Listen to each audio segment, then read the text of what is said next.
Hello, everyone, and thanks so much for joining us today. We have an unusually high registration, and people are kind of coming in very quickly. But I want to go ahead and get started because we have a lot of content to go over. So our topic today is chronic financial stress syndrome. And I've got lots of interesting things to share with you about that. Let's do this housekeeping. And I want to remind you that you can check the chat box for any messages we have. We do not share our slides, they are proprietary, but we do post the recording that I just started on our Facebook page, our YouTube channel, and certainly on our website. It will be up there by next week.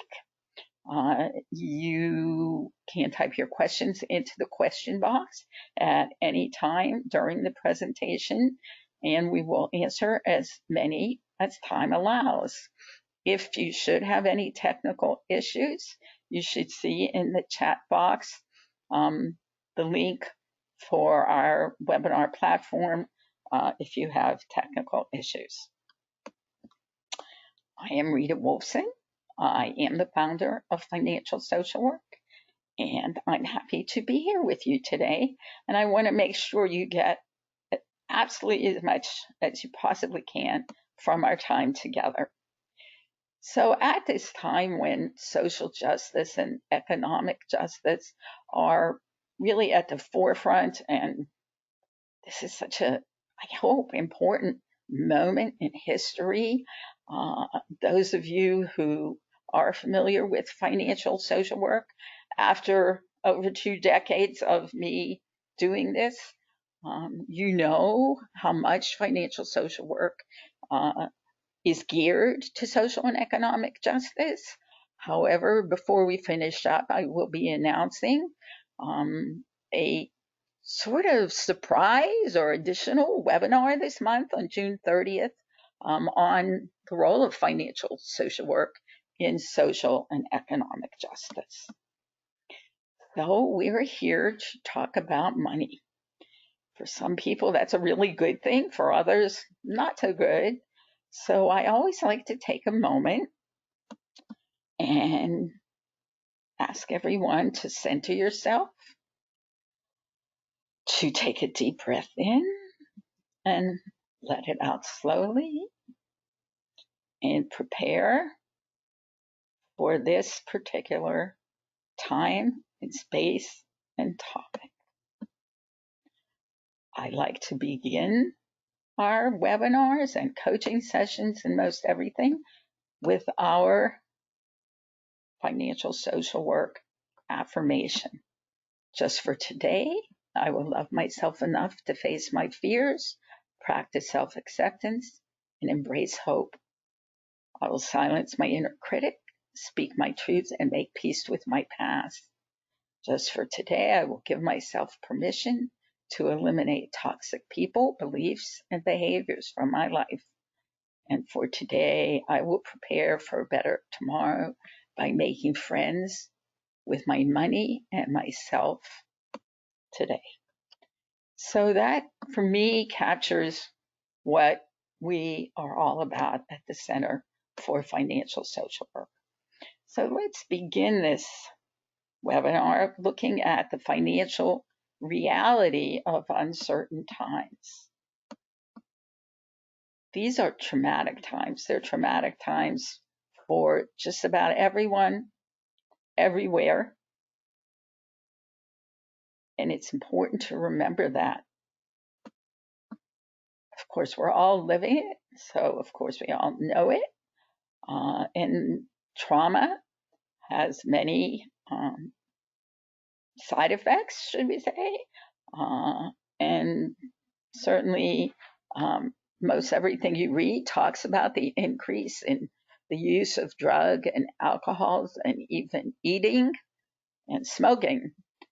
But for me, there's a real concern about suicide as a result of trauma, and especially maybe not especially, but certainly with financial trauma. So pre-COVID, 16% of suicides in the US occurred in response to a financial problem.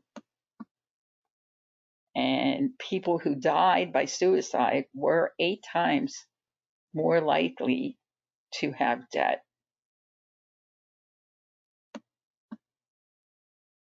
So what percentage of families do you think carry debt in this country? That is our first poll. I'm going to go ahead and put it up and launch it.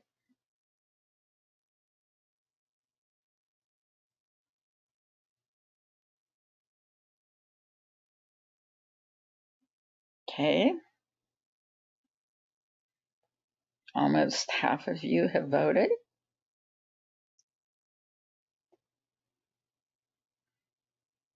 It's always so interesting to see what you're thinking. And I hope it's interesting to you to learn what the statistics show, as well as what others on this training are thinking. So I'm going to go ahead and close this poll. Looks like everyone is done voting. And I will share the results with you. So the majority of you felt that the percentage of American families carrying debt is between 70 and 80%. So let's see if you were right. Actually, almost 87% of families are in debt, with the average debt as of December 2018 being $135,000, just over that, closer to $136,000. Of course, the majority of that debt is from mortgages, but almost 50% of Americans carry credit card debt of $2,500. I wonder how surprising that was to any of you. So this is some research about how debt affects us. Credit card debt or unsecured debt that isn't associated with major things in life that you need is more likely to be associated with negative mental health, because debt can make people feel worse. And I thought it was interesting that some debt can be more stigmatizing than others. Student loans can be, and often are considered, a rite of passage, which I certainly want to point out isn't necessarily the truth or a reality, and that student debt needs to be rethought for so many young people, either starting out in college or still in school. But it's credit card debt that is most often the most stigmatized. So according to this professor, those who feel the strongest sense of shame and personal failure suffer the worst health consequences. And those consequences include stress, shame, guilt, and failure. So 3 things to know about shame down here is that it is universal and one of the most primitive human emotions we experience. We're afraid to talk about it. Being vulnerable invites people closer in and allows a stronger connection. But the less we talk about shame, the less control we have over it and the more control it has over us. So, what is most likely to cause that? Let's launch that poll and see what you're... Rita, Yes. Rita, while you're launching that poll, I'll go ahead and take a moment to mention that there are a few people, maybe more than a few, who had problems doing the poll, either they weren't able to click a response. And I'm not sure if that's an individual issue, since the majority of the people were able to poll. So I would just suggest maybe they could put their answers in the chat, or maybe try again. Maybe it's just a system that's freezing up on their end. But I can see that voting is going on. I just wanted to let you know that we did have an issue. Well, I appreciate that. I often, if you ever watched any of our recordings in the past of the monthly webinars, I often talk about just what a great response we get from our audience, how interactive you are. But today is a little less than normal, so that's probably why there seem to be fewer people voting today, and that could be why. Well, I'll go ahead and close this poll. That's probably why. So people, that's good. They can put it in the chat box, and you can tell the rest of us what people are saying. Very interesting. So we think that mostly it's because of overspending, basic living expenses, and third was illness. Nobody fell for holiday shopping, although holiday shopping does haunt many people for a very long time the following year. So let's hide that. Anybody go ahead and write that in, Vonda, for us? What are most people feeling? Yeah, well, I did get some responses to, apparently some people were able to vote this time, but it's overspending, basic living expenses, so a variety of answers. Spending and basic living expenses were the main answers. Well, that's because we have such a knowledgeable group every month. Most debt is due to basic living expenses, food, housing, utilities, education. And the reason is because for many people, the only option they have is using credit cards or taking out loans. And so the conundrum is that things that cause depression and anxiety, such as serious illness, may also cause debt. And debt may also cause depression and anxiety. So there is a causal relationship. I'm curious if any of you want to share with Vonda. And I should have addressed or introduced Vonda Butler. She's been with the center for several years, and we are so lucky to have her. If you want to put that in the chat box for Vonda, which do you think, or do you think that one is the cause of the other, or it's totally circular? So more than 40% of recent layoffs will result in a permanent job loss, and nearly 9 in 10 Americans say the COVID-19 crisis is causing stress on their personal finances. But I think most of us here already knew that. So debt, where does it come from? Why do we have it? Well, I think that everyone needs to understand that we live in a consumer economy. So what is a consumer economy? It is, trying to get to the next slide. Okay. At the end of World War II, the United States began building its consumer economy. That means that more and more people were buying more and more stuff more and more often. Interestingly enough, while we do see a trend, well, at the beginning of COVID, we saw a trend of people doing more emotional spending online, more stress spending. That seems to be leveling off at the moment. But what we need to know about the consumer economy is the fact that after World War II, it started with modest homes in the suburbs, refrigerators, and automobiles.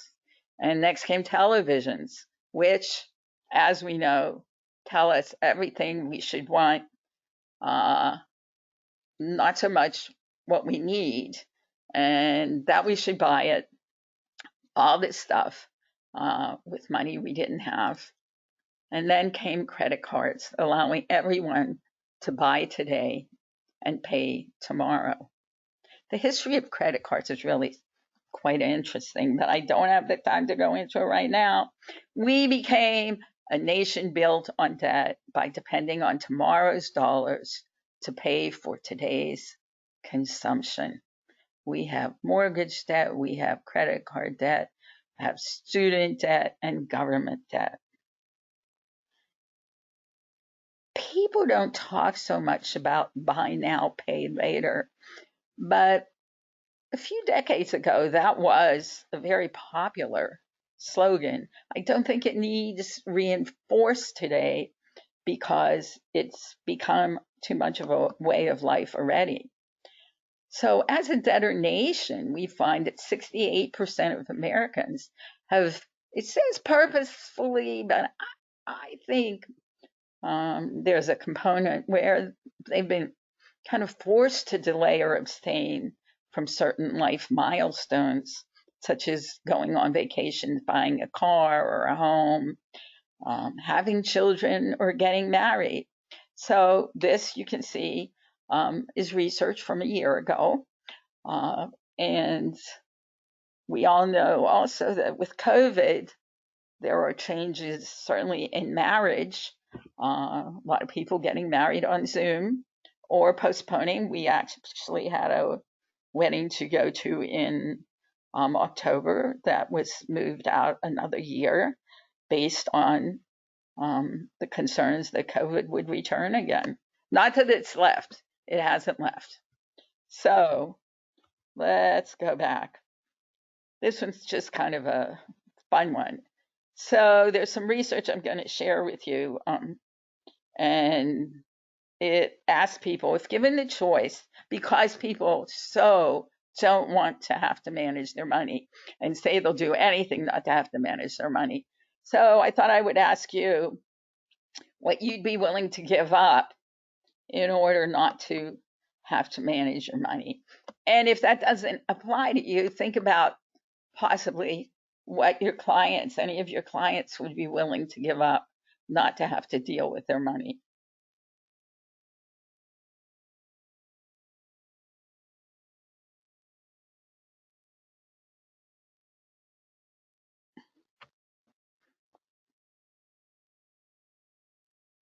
Okay, we're collecting the responses.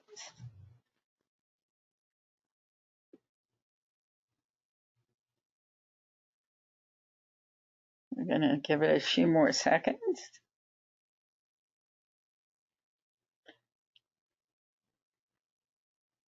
All right.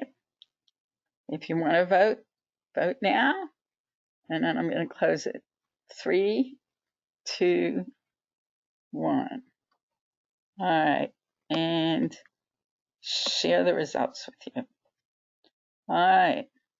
So most people would be willing to cut carbs, sugar, and or alcohol.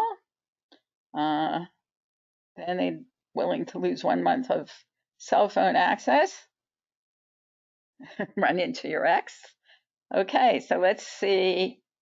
We're going to hide that and show you. There's a couple parts to this research. So, because we're talking about stress today, we'll take a look at this mind, body, and toll. Managing money is taking a toll on Americans' mental and physical health. The majority saying that managing their finances impacts their mental health and their physical health. And it impacts women more than men, their mental health and their physical health. So which would you rather do? So here you have it. 41% of people were willing to give up all social media platforms forever. Wow, that says a lot about people not wanting to manage their money. All right, I thought that was just a little fun. So let's go ahead. Our topic today is an introduction to chronic financial stress syndrome. Let's see what that looks like. So It is a result of spending money you didn't have or hadn't earned. And as you can see on the graphic, it does affect your health. It affects blood pressure. It affects more than money for sure. State of mind can lead to depression. And it does lead to feeling financially overwhelmed. And too often, it specifically uh, leads to people who are struggling with chronic financial stress syndrome to avoid and deny the reality of their financial circumstances. And that truly becomes very circular because it allows their money and circumstances to spiral out of control. So, why chronic financial stress syndrome? Well, we already talked about the fact that, it's most debt comes from basic living expenses, but certainly illness, a lack of savings. The beginning of COVID, statistics showed a really large increase in emergency funds, which was really so interesting. But that seems to now, because we are a country with very low savings, um, and very low, uh, next to no emergency funds. So consumerism, student loans, digital spending, which makes it so easy to press that buy button. We have no usury laws in this country. That means that all the credit card companies are established in states where there is no cap on interest rates. And though I've not looked it up lately, I do believe it's South Dakota and and I know the other one. It's over on the East Coast, but I'm blocking it right now. Um, well, access to credit has never been easier, and not reading the fine print on credit. Delaware is the other place that has no lack of usury laws. So you find most of your credit cards companies based in Delaware and in South Dakota. Interest rates and fees are always lurking in the shadows of credit cards and major purchases. And then we have subprime mortgages and home equity loans, all waiting to stress everyone out. So, job loss will be a major piece of what's coming as we move forward through, and hopefully at some point post COVID. Divorce used to be one of the leading causes of bankruptcy. I think we're going to do a quick poll on bankruptcy. Foreclosure is forever, unfortunately. Bankruptcy stays on your credit report for a very long time. We have stagnant incomes. We know that as a result of COVID, many people lost their jobs. They were either furloughed, they may have been furloughed, or um, had their salaries reduced. The money disconnect. We are not connected to our money. We don't see it. We don't touch it. And it's kind of out of sight, out of mind. And it's a very big problem. Frictionless spending makes it so easy to spend. We use our phones as wallets. We push the buy button.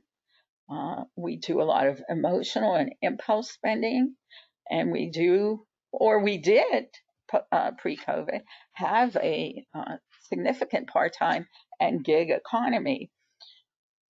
All of these lead to chronic financial stress syndrome. So when that happens, its adverse impact is swift, severe, and potentially forever. So how financial stress affects mental, physical, and emotional health? Well, spending is a habit. It's an easy habit to get into, but a difficult one to get out of. and it is no fun. Those smiles turn to frowns when you're unable to pay for your purchases. So, what does chronic financial syndrome look like? Well, if you've been to our webinars or heard me speak around the country, you know that I feel that we just continue, well, I know that we just continue to raise generations of financially illiterate men and women. We don't teach personal finance in most schools, and so many parents have so many financial problems. They don't feel confident or competent, and also don't feel that children should be thinking about or worrying about money. So we perpetuate financial illiteracy. This causes financial problems because we don't have generations who know what to do with their money, and so they ignore and avoid their money, which only allows their financial problems to cause more physical, mental, and emotional problems. And the continued avoidance and denial leads to that money disconnect that we talked about, and the problems escalate, impacting home and work life and contributing to chronic financial stress syndrome. What does that look like? Well, this syndrome diminishes financial health through greater susceptibility to physical problems like ulcers, obesity, diabetes, hair loss, heart disease.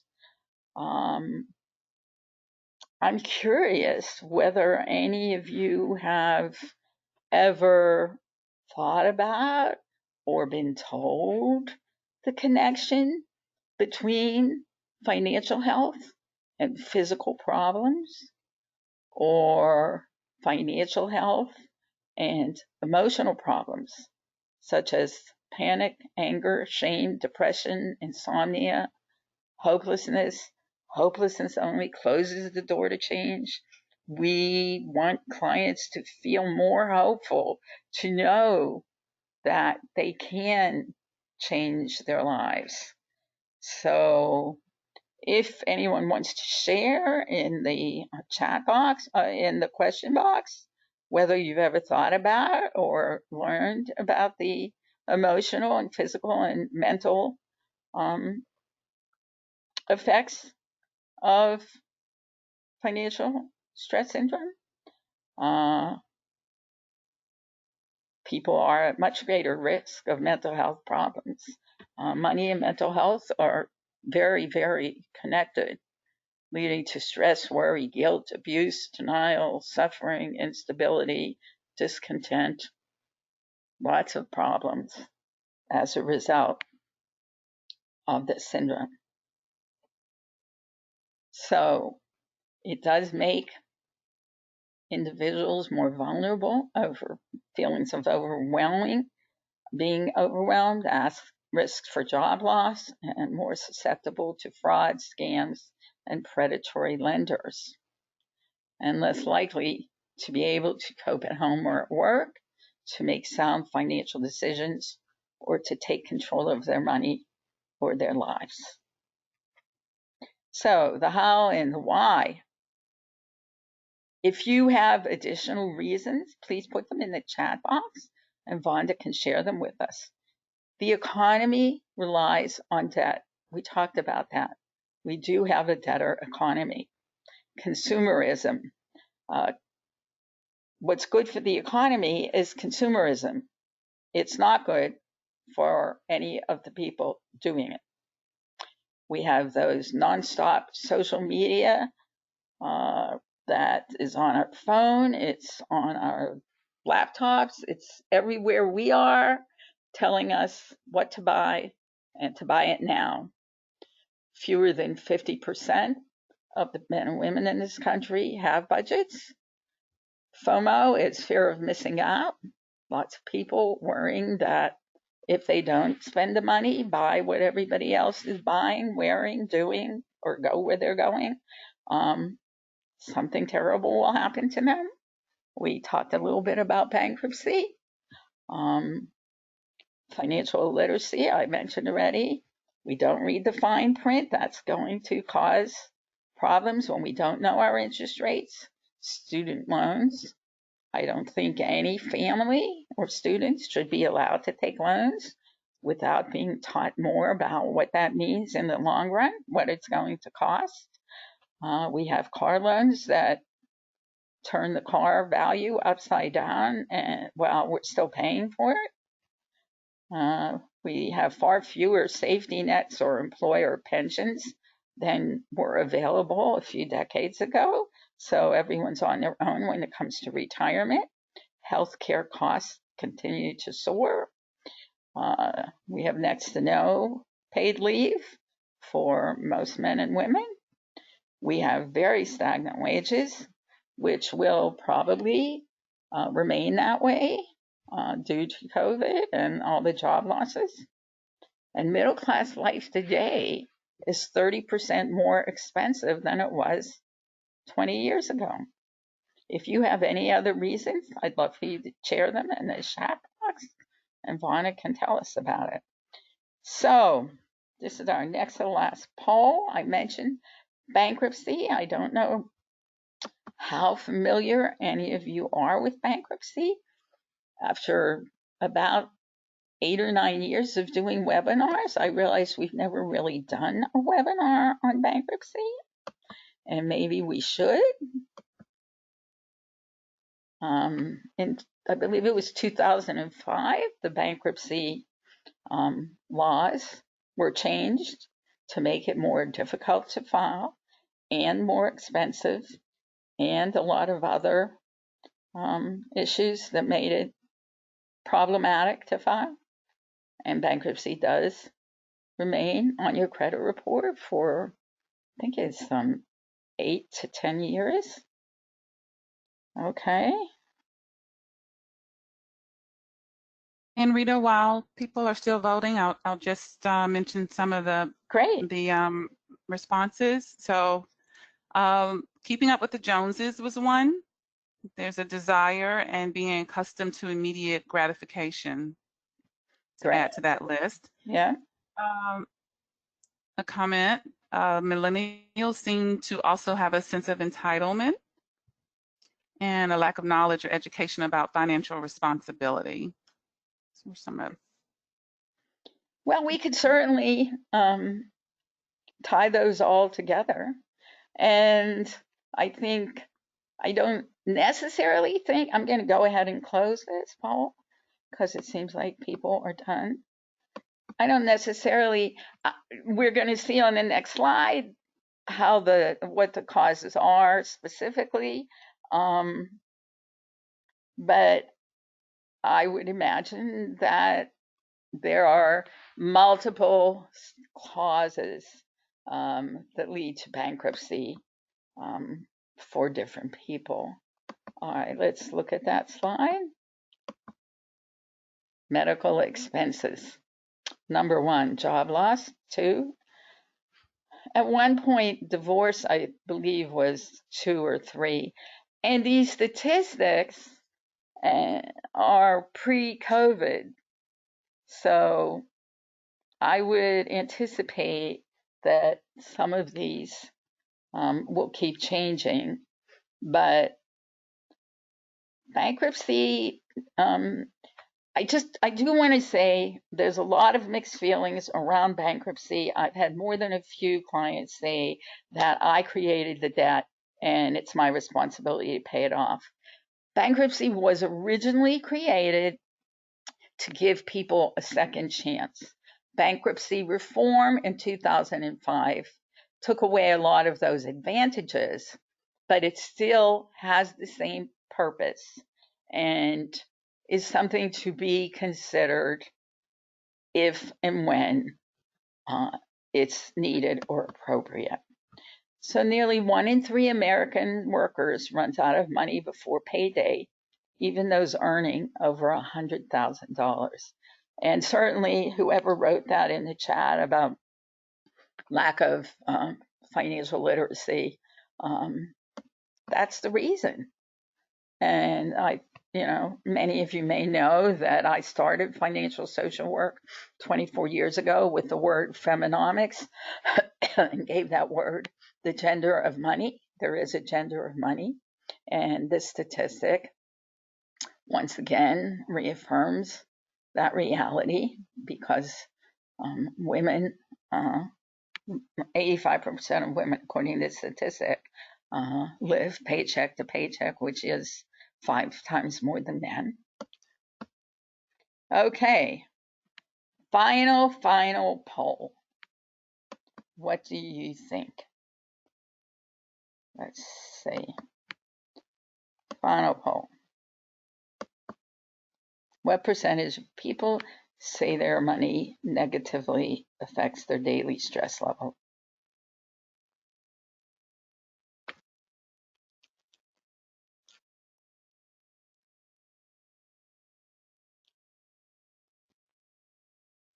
Okay. Oh, we have a lot of people voting on this one, which is always fun.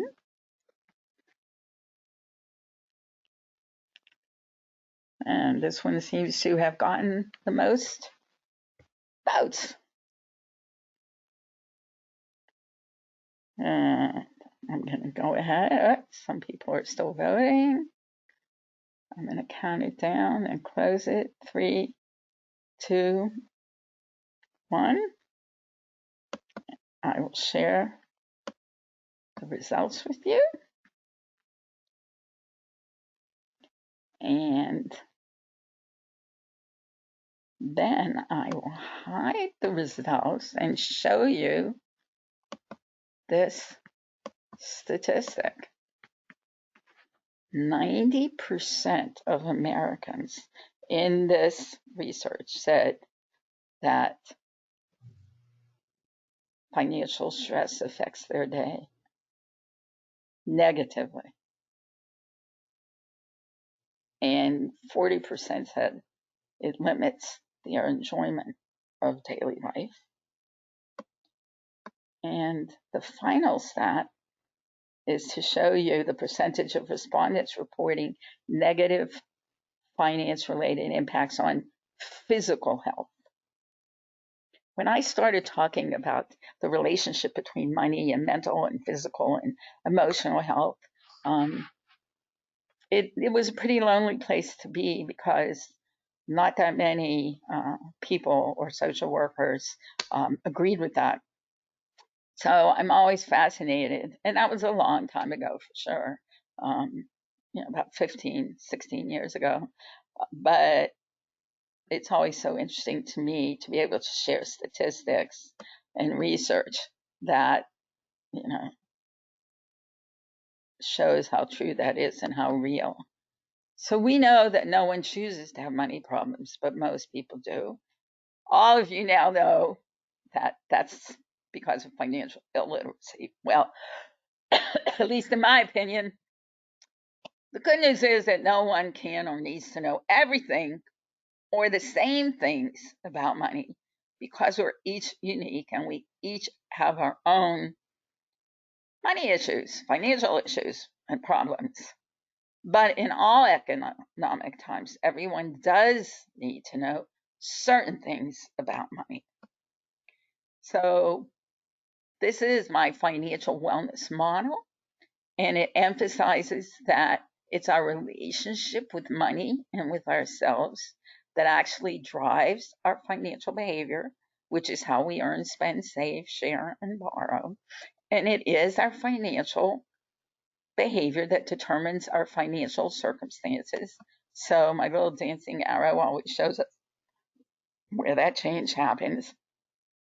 And certainly it's as simple as that and as complicated as that.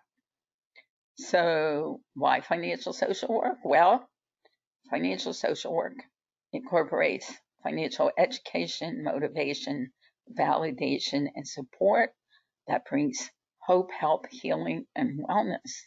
It works with individuals or in groups. It's an ongoing process that's strengths-based and experiential and reflective. And, oh, I probably have it. So what makes it financial social work? It's financial social work because it goes beyond dollars, cents, debt, and budgets. That's so important because we need to engage clients into this process. And although budgets are one of the most important financial tools in existence, it's not what engages clients into the financial behavioral change process. At the very heart of my work are the thoughts, feelings, attitudes, and beliefs, the psychosocial component that addresses financial behavior, how we earn, spend, save, share, and borrow.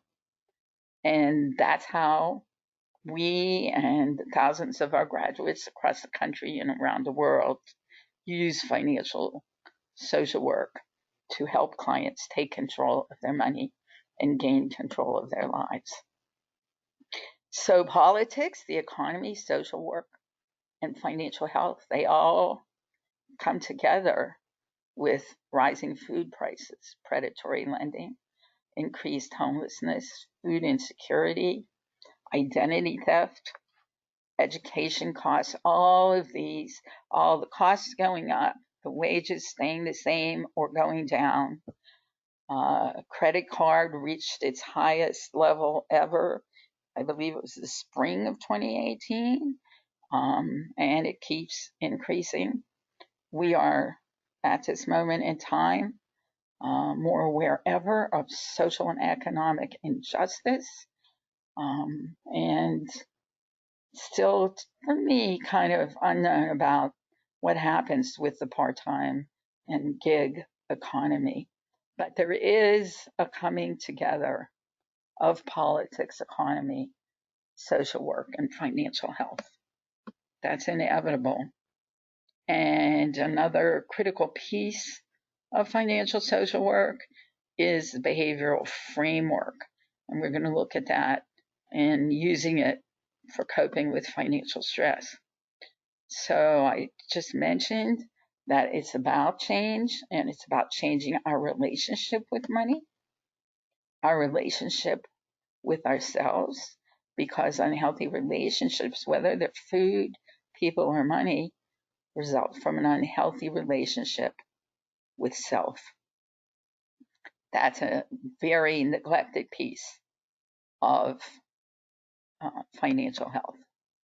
Changing our thinking about money and changing our behavior. These are key pieces of the financial social work process. Recognizing, embracing, and taking ownership of financial, personal financial health. Um, that's the piece about changing our relationship with money. Changing our relationship with self is about self-discovery, self-care, and self-healing. Changing the thinking, those thoughts, feelings, attitudes, and beliefs and money, about money. So those come from our childhood. We hold on to them, and some of them may be helpful, but many, if not most, may be damaging and harmful to us. So they need to be changed. And the behavior, how we earn, spend, save, share, and borrow. That is the behavior. And it needs examined and changed. We have the Wolfson whole person financial health model. It's not just about dollars, cents, debt, and budget. It does involve money. It involves self. It involves behavior. We've just talked about those components. It involves others. All of the people in our lives, they influence our financial choices and decisions, and they make a difference. And society at large, what we read and hear and think, comes from what's going on in the world today and what's gone on in the past and what the future looks like. Our life cycle, where are we in the life cycle? Stages of the life cycle affect us financially, and our health, physical, mental, emotional health. These components are critical in my work and in the financial social work process. Most of all, financial social work is about making peace with your money. So we're going to finish with 18 strategies for helping clients cope with chronic financial stress syndrome, and we should have some time for Q&A. So get active, get sleep. Sleep is a topic of popularity right now. We need rest. We need to nurture and nourish the body, but we also need activity. We need to be moving, and we need to be doing things to be healthy physically, emotionally, and mentally, as well as financially. Help clients spend their time and their money improving their lives and the world. Time and money, there's a real connection there. Keep a stress journal. Write about the stress you feel. Allow yourself a certain amount of time and no more to connect with your stress and spend time with your stress. Same process. Limit the amount of time and don't allow any other times in the day to take over. Don't allow stress to take over any other times. No, you are not your debt. This is very important when working with clients experiencing chronic financial stress syndrome.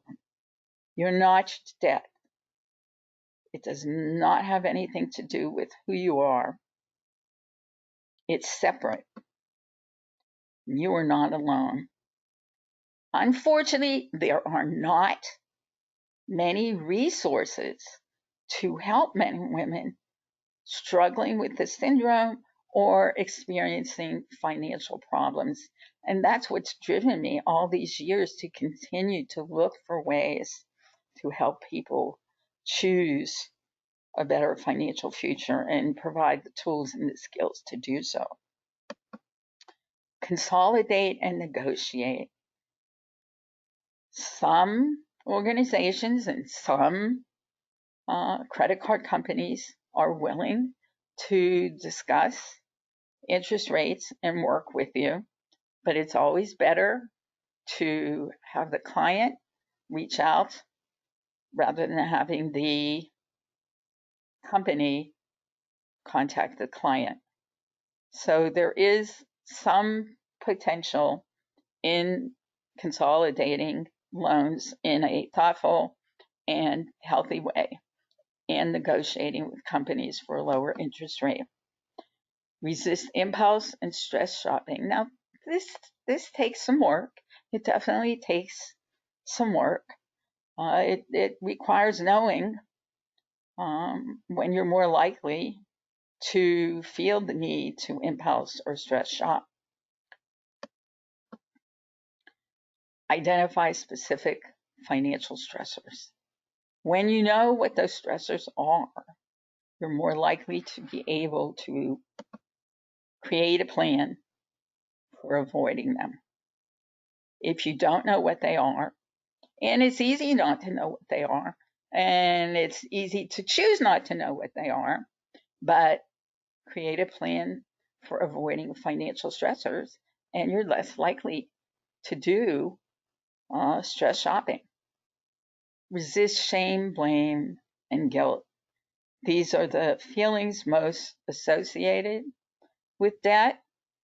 They're unhealthy, they serve no purpose, and helping clients to address those feelings is going to make a difference and help clients to feel more empowered to change their financial futures. Get acquainted with your debt. The debt is there. We can deny it, we can avoid it, but it's still there. So helping clients figure out what debt they have.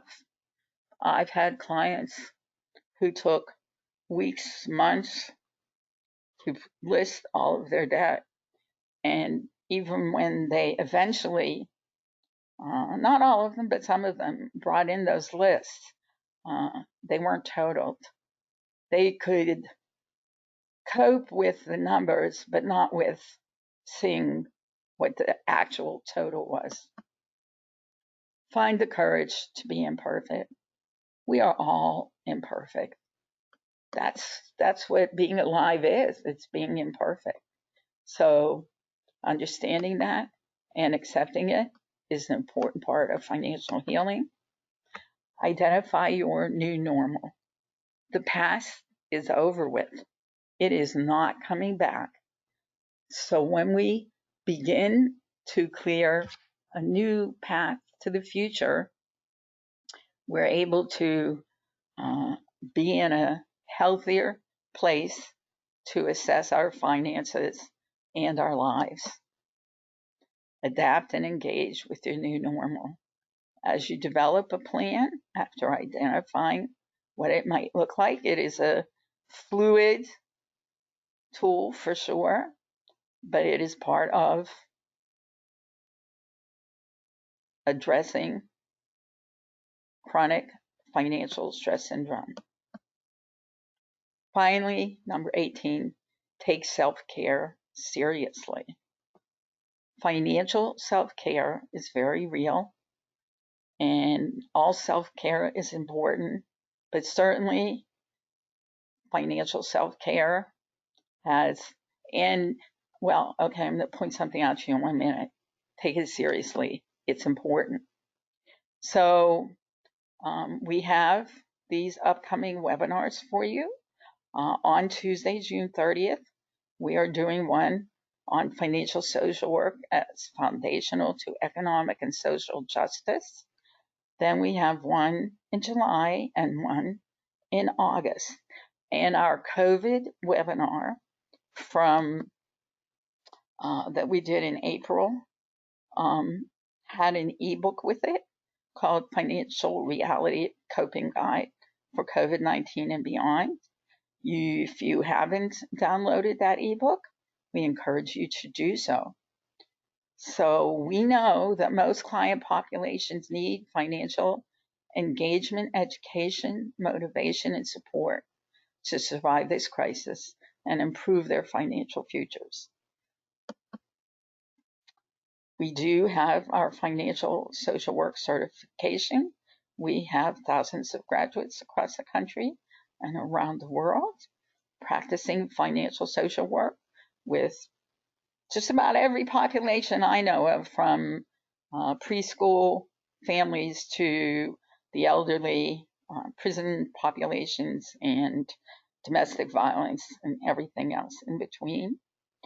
And it is a self-study, self-paced program with 6 months to complete and an online open book final exam. It includes 20 CEUs from National and ASW. I should have mentioned that I am doing a breakout session at next week's NASW virtual national conference. So that's the presentation. Wanda, do we have any questions? We do, and before I address the millennial comment someone put in the chat box earlier, because I did have some responses I wanted to share. It appears that on the strategies, Rita, did we miss any? It looks like I had a few comments to come in that is indicating that you may have skipped some of the strategies. I hope not. I know. Maybe my numbering is wrong. So it was, I think around 10, 11, 9, okay. Oh, yep. yeah.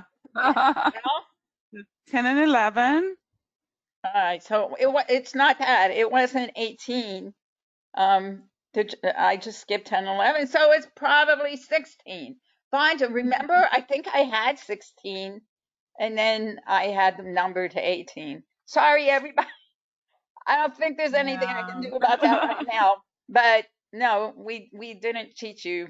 Sorry. This is the numbering, I think. Yeah.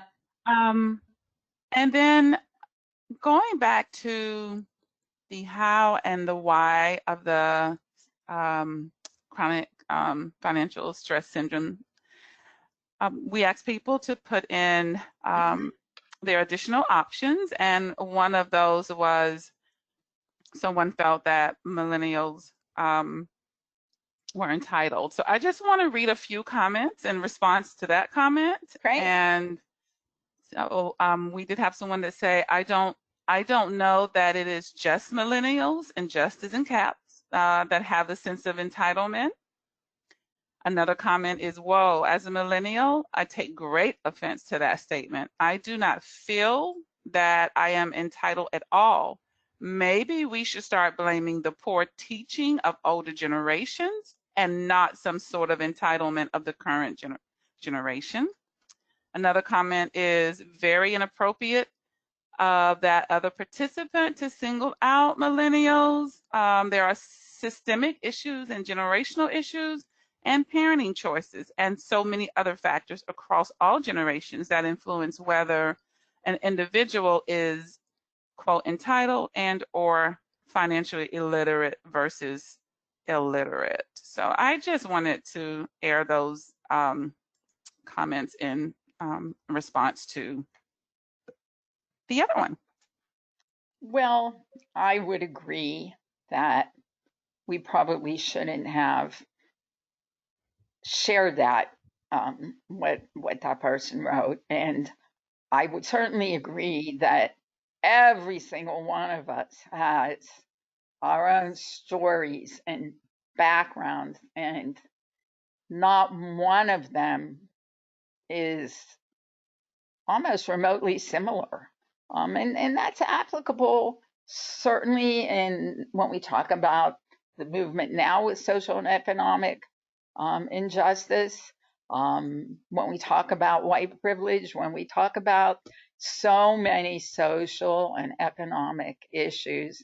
And it's something we should never do is to generalize, and it's an easy trap to fall into.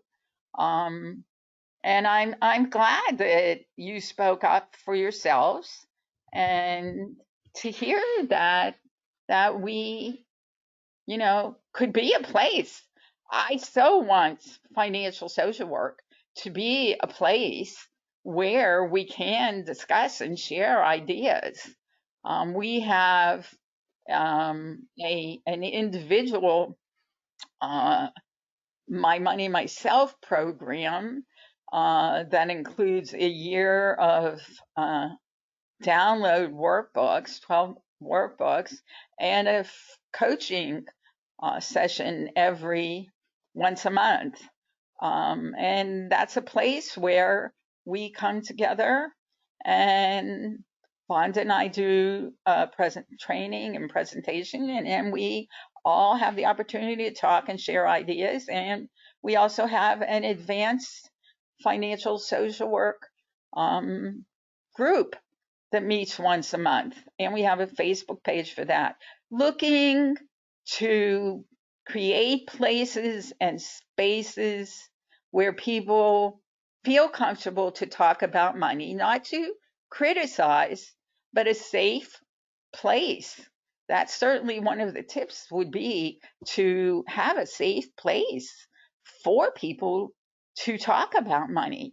We know that in 2020, it's still not a topic that's discussed. And unfortunately, if it is discussed, it's often inappropriately discussed.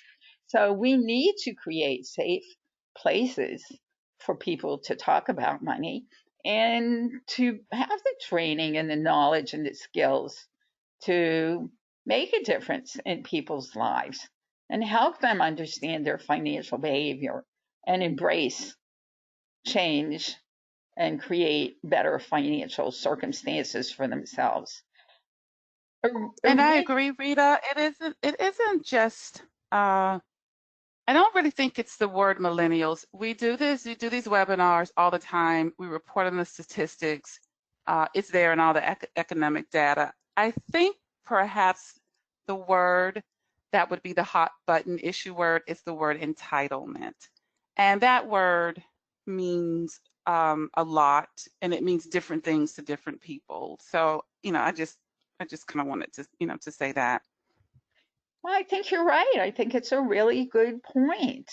Um, and it makes me wonder if before we do share things from chat or even start, that we should suggest ahead of time that we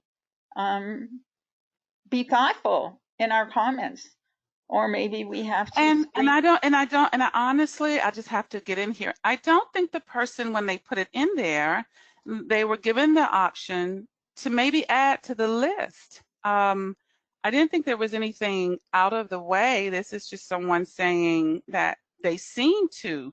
But again, I think that word entitlement, I've seen that word entitlement used, and it is a hot button word. And so if you kind of use that word entitlement, millennials is a generation, and they are, our generation that's really taken our country forward. So, and you will see a lot of the articles and data. They are a working generation. I don't think it's that. I do think it's just a combination, and maybe perhaps using that word. And again, entitlement means a lot. It means something different to um, other people. But I think we should honor giving people that opportunity to get in there. And so that's just me. We can move on. Are there other questions? I have some that I did. We could get some more, but early on, someone wanted to know, I think this came in kind of early on in the presentation, how do you define debt? And then I gave an example. I pay my mortgage monthly, for example, but I don't consider that keeping me in debt, as I can afford to pay it monthly. I think they're asking debt as money when that cannot be easily repaid. So they're just wanting a definition, of debt. What would you Well, say? there's good debt and there's bad debt. Good debt is considered mortgage payments. Um, Good debt theoretically is considered student debt. However, however, um, the default rate on student loans is huge, which is a gigantic problem for millions of people with student loans. Um, I have a mortgage. I agree. I believe in having a mortgage and owning a home. We, again, we each make those choices, but consumer debt, revolving debt, credit card purchases, I'm not sure how well versed anyone is on the amounts of consumer debt that people build into the hundreds of thousands of dollars. And if you have a mortgage at a fixed rate as opposed to an adjustable rate, or you have credit card debt that isn't paid off every month. If you pay off your credit card debt every month, you don't pay interest on your new purchases.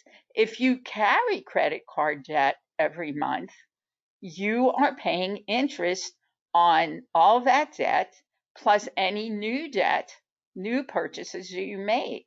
So there are all different forms of debt. And if you really want to learn more, particularly about credit scoring and credit reports, you can go to myfico.com, and there's more information there than you could study in a lifetime. And we do have the director of education for Experian as our guest speaker for August. So you may really want to attend that webinar. I hope that's helpful.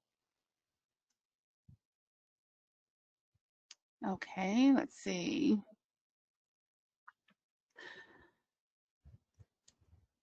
Is chronic traumatic debt disorder different from chronic financial stress syndrome? These are concepts that I've been working on for years. This is really the first time, though, in all these years that I really formatted it in such a way as to connect it and shape it and show it for what I think it is. They are basically the same thing. Okay, let's see. What role does digital payments play with increased debt? In other words, invisible paying. Way too big a role. When we don't see it, we don't have to think about it. If you were to pay if anyone were to pay cash for all the things we buy online, we wouldn't be buying them. We wouldn't have the money. Now, when I talked about a debtor nation, it is. It's how this nation was created, and the economy depends on that debt. And we have to make choices about whether that's how we want to live our lives.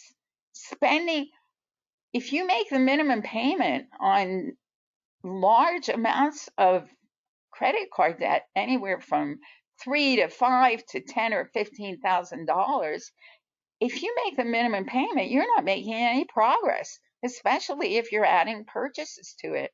I have some really interesting, I think in the certification, there are some examples of that where unless you stop making purchases and make more than the minimum payment, the debt will never be paid off for decades, for decades. So we all have choices to make. We are encouraged to spend money we don't have. And it's a lot easier and a lot more fun to do that until it isn't.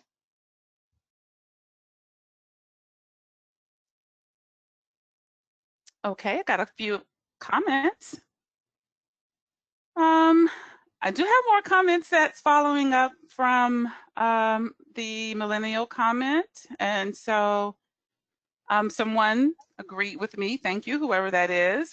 And someone agrees with the sub-hostess comment that there is plenty of data reflecting financial habits of millennials, just as it is with baby boomers and Gen Xers. Someone agreed, not anyone's fault to have an opinion for others to be upset. Honor diversity and open opinion. Chat should not be censored by moderator.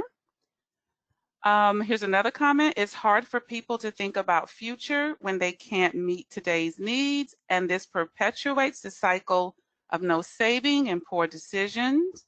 Another is being financially literate isn't enough to save you from all of those issues on the list: stagnant wages, outrageous healthcare costs, rising interest rates, etc.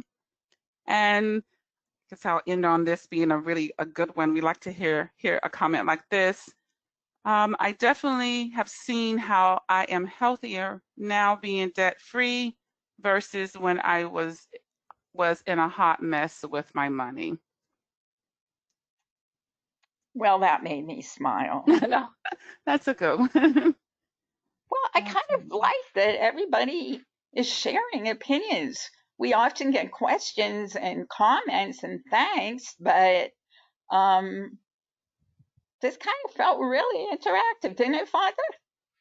Oh, absolutely. And that's what financial social work really is about, getting people to that place where they can be comfortable and talk about money even when it's uncomfortable, and being engaged, because it's when you reach that point, I think, you can begin to come up with solutions, and and then the change and the commitment starts happening. But when you're not in that space where you can really talk about it, like this one person said, they wrote they were in a hot mess with their money. I think that's being vulnerable, and a lot of us are in hot messes with our money.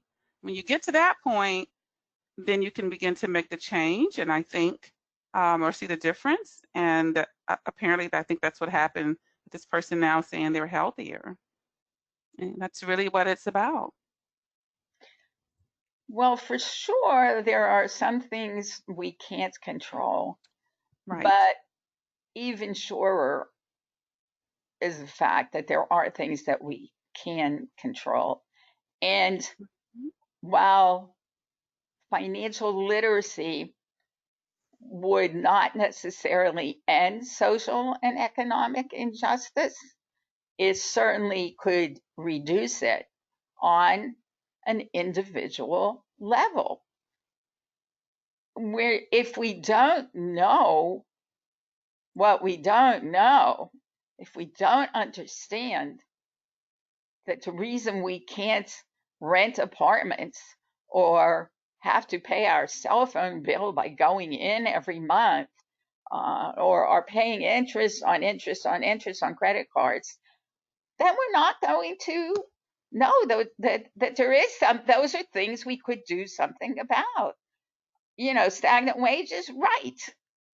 Um, we can't change those systemically, but we may choose to do something differently, get a second job, or change a job, or um, earn a degree or a certificate. There are more choices out there for those who are literate and financially literate. I stand by that, or as is the case, I sit by that. Well, we do have some really good comments that are coming in, throughout, Rita. I know it's 3:16. Whoa. Anything else we need to? Well, here's one that did come in, maybe just a few minutes ago. Do you think our public benefits system has made a mistake dispersing payments via card? Recipients do not get to see, touch, feel, and account for their money. Yes, yes, and yes. But again, not something we probably can do anything about. Um, but helping recipients understand that, providing them with a paper graph to help them track their spending, making them aware, just making them aware of how easy it is to spend it. Because I'm going to guess that that money, much like people who work, um, and were living paycheck to paycheck, um, were startled when that paycheck stopped coming, or knew that they would be out of money before the end of the month. If we don't help recipients understand how to try to make it last longer, give them tools and skills to make it last longer. I'm not being Pollyannish. I know this isn't easy. I can't imagine living on those benefits. But if this is the situation, how do we empower clients and others to do better. We can do that. We have a responsibility to do that because whatever the reason that brings clients to an organization or a practitioner, there is always a financial component to it, whether or not they raise that part of it. But that's what, the lack of understanding, the lack of discussion, the lack of financial literacy, that's what continues the cycle of poverty, intergenerational poverty.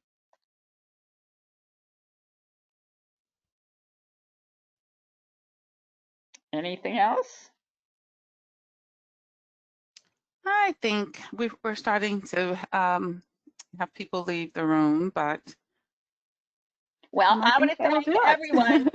it. Thank you for joining us. Think about joining us on June 30th. And then next month, we have lots of good things coming up.